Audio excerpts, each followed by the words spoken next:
Hello everyone, this tutorial focuses on creating planetary gravity using EgoMoose's gravity controller. We won't be dealing with wall walking here, just a straightforward approach to simulating planetary forces in your projects. So let's just jump right in and explore how to implement this gravity system. Firstly, I will be showing you how to add more planets. After you download the project files from the video description, you will see this planets folder. You open that and you just create a new folder and name it whatever you want. So let's name this planet Candyland. So now all we have to do is insert a part or a mesh. It can be anything, it doesn't matter. I'm just gonna get a part and we're just gonna make it to be a sphere like this. It's gonna be a ball. Now we can just move this ball where we would like our planet's core to be located. So this right here, I think it's good. So then we can just make it a little larger, then duplicate it, make another smaller version. Now you're gonna need to get a plugin that converts parts to terrain. I have one such plugin right here, and I'm gonna select lava. I'm gonna transform this part into terrain. Alright, it is kind of small though, so what I'm gonna do is I'm gonna get the core and duplicate it again, get it a bit bigger because that planet was way too small. So just do that. Alright, now that we have a bigger size planet, you need to get the core, make it a little bigger. It can't be too small, otherwise the system is gonna break. So this size is about right. So the bigger the planet, the bigger the core has to be.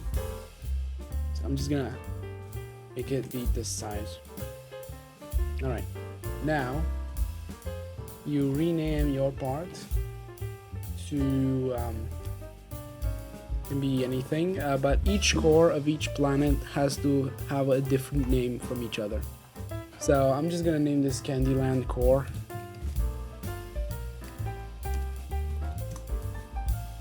And now we just have one more step.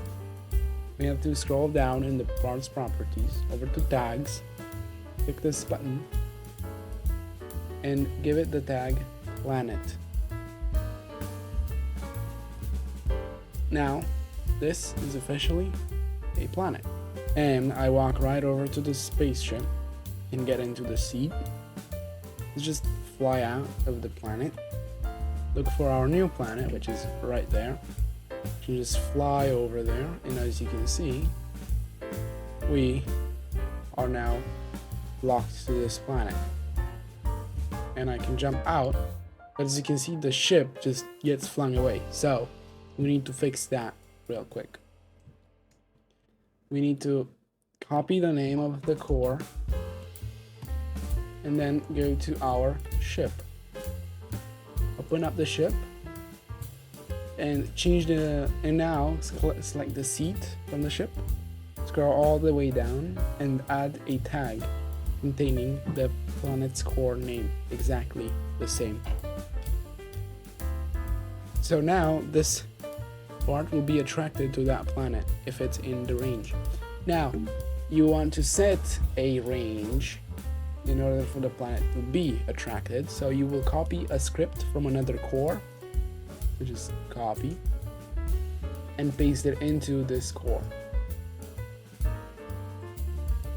You can open up the script, and then inside of here you have the distance for attraction. So let's just set this to 200 because it's a pretty small planet. I don't think we need that much range. You can close out of the script. Now if we press play, so I jump out, the ship falls towards the planet, as you can see.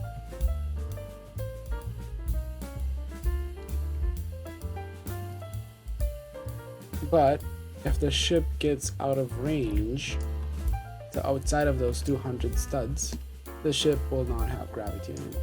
Now that we learned how to create new planets and how to make parts attracted to them, let's learn how to create a new spaceship. Firstly, just select the already existing ship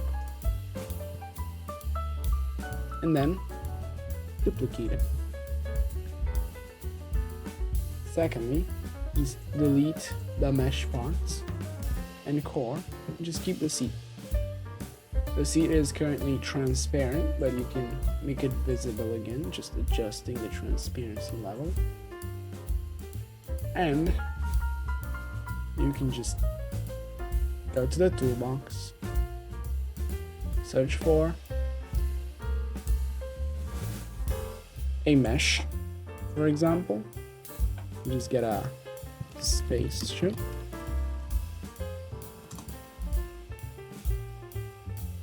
For example, this model right here, and resize it accordingly.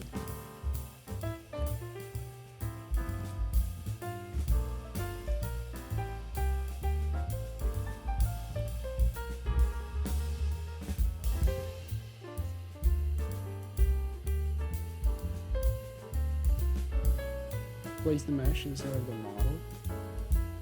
Adjust the position of the seat as you see fit.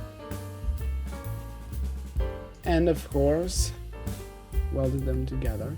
Clicking on model, then you click on create, then weld.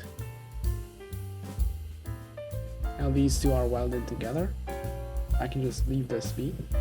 When I press play,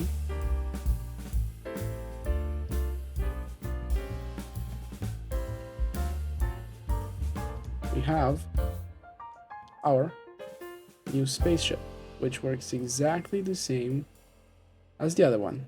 So that was how to add new planets and how to make parts be attracted to said planets. Also, you learn how to add new spaceships as well, which will probably come in handy in a game like this. Just experiment with your own ideas and you can expand upon this basic system. I hope you enjoyed my tutorial and I wish you a great development journey, because if you stumbled upon this tutorial, it means you truly are passionate.